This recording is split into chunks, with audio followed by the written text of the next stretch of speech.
So one quick note before we get started. This whole video was filmed on the S1 Pro.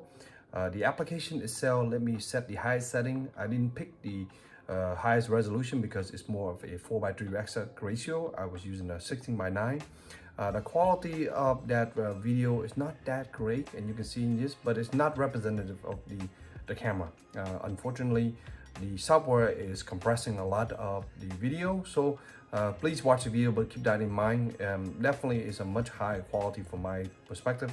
I didn't want to film the whole video. I want to give you guys an experience using that camera and the software. So just keep that in mind as you're watching this video. Hey guys, it's Matt with JohnyTechReview, and I hope you guys are all doing well. So I have been using this product from BenQ. They sent it to me. This is called the ideaCam S1 Pro. As you can see here, this is what it comes in the box like this. I have been using this product for roughly about over a month now, and in that month I want to give you my experience of using this product. My use case are typical. I work remote, so I do a lot of video conferencing, and other than that, there's some other neat features that BenQ included that this product can do, and so I kind of want to tell you about it today and my experience of using it. So first of all, the product is pretty unique. It has a really nice mounting plate, and I'm right now filming on it. I want to do this whole review using this cameras to give you an idea. In this room here, it's a challenging room because behind me is a strong window with really strong backlit. It's during the day, so it's pretty bright.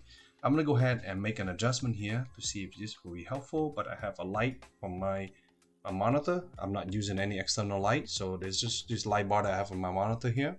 Also BenQ light actually, give you an idea though. But I just want to show you guys that what could be accomplished if you have much better lighting. I have a light box in my other room. It's gonna look better. The other thing that I noticed this camera does a lot is actually moving around and focusing, so we'll talk about that in a minute. But let's talk about some of the features. You can see here some of the functionality it has. It has, of course, AI detection. They say that for noise reduction. You can definitely notice this. I use this camera and the microphone built-in works quite well. It has 2440p for the quality of the video of the sensor, and then they have 15x magnifying glass zoom. It's just a little thing here. It's kind of interesting. It's magnetic. What's cool about the camera, and I'll show you some B-roll of that. It's magnetic. You can attach it on the camera, and it will stay focused, and you can put the hand really close and get magnifying. Again, neat little features that use for document scanning. You put it on a table or something like that, and you also have a magnetic cover which you can put on and cover and take it off. It also comes with a puck. This is a control puck. This control puck has a really nice smoothly scrolling puck. It's battery powered and it's wireless control, and it has some functionality like focus, automatic and manual focus, as you can see here. And then it also have stuff like what you call focus on command. It has mute, so you can mute a microphone, and it also have the freeze functionality, so I can press it right now and freeze my video. Again, this functionality seems to only work when you're using the built-in app. And yeah, for example, the scroll wheel to zoom does not work right now unless I'm in the app, using the app for streaming. So that's one disappointing side. I wish that this wheel here will work on any application, but right now it will work only on the Enspire app and the web app. That will give you kind of digital zoom on the application. And I wish in the future they will give you the ability to control the software so that you can adjust and have that as a volume knob or something like that. Maybe some third-party company would do it, but I would love that BenQ would do that. But right now it doesn't. Speaking of the software, so when I started using this product about a month ago, it only have a website. There's a website from BenQ called Enspire. There you can go there, and the website has some pretty neat functionality. It's basically a fully web app.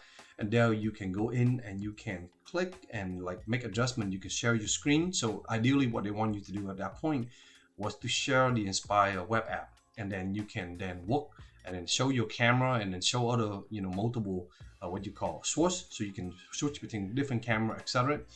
Now that idea works fine, but I prefer when I'm using Teams for work that is directly connected to the camera, and I can make changes now. So I do wish there's a desktop application that you can run in the background that allows you to do that. And then about 2 weeks ago, the desktop application was released.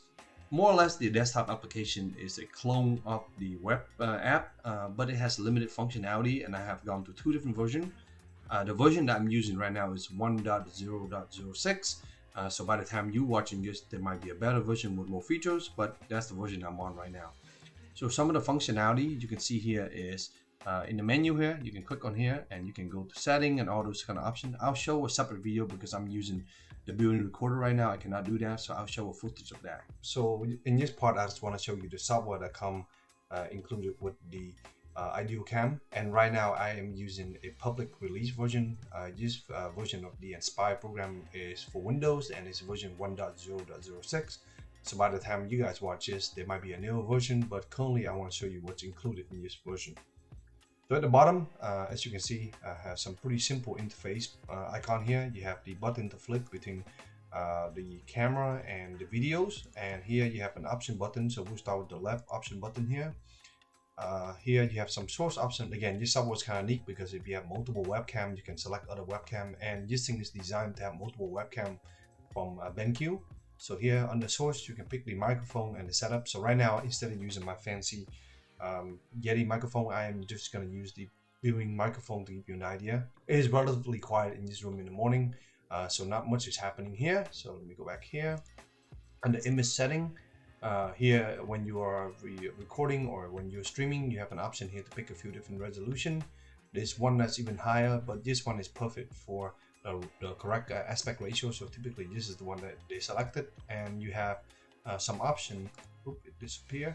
And then you have some option here to kind of do a preset, HQ, portrait. Here are some other options down here. And let's go back to the capture setting. Here in the capture setting, you have very high to all the way to low. And then under the bottom option, node, there's some other information node you can add on the screen. I do not use this option, but could be good for other. And then at the bottom, you have the zoom icon, digital zoom, as you can see, all the way up to 3.5x.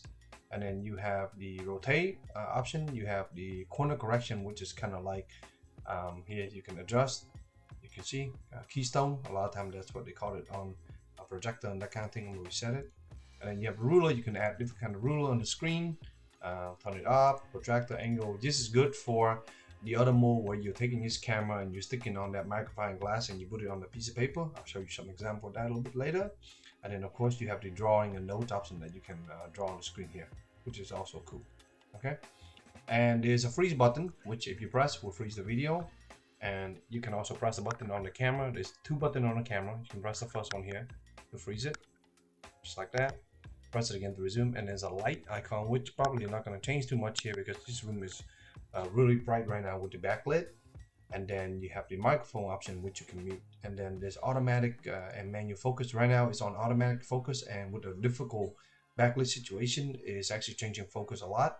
So I'm gonna go ahead and see, give you an idea right here. Let me see, we'll focus my hand just like that.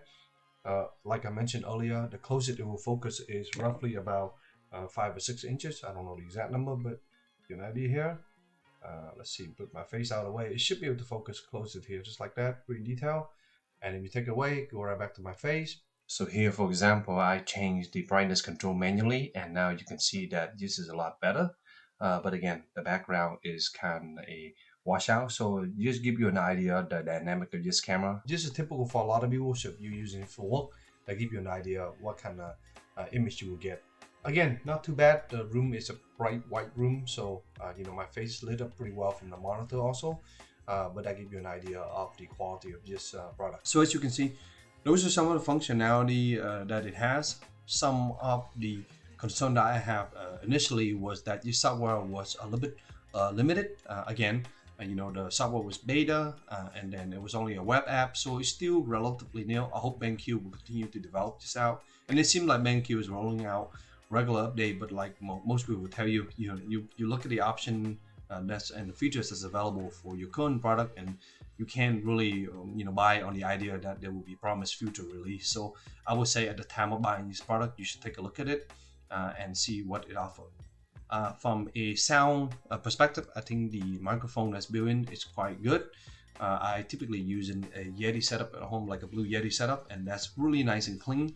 But the BenQ microphone is not terrible.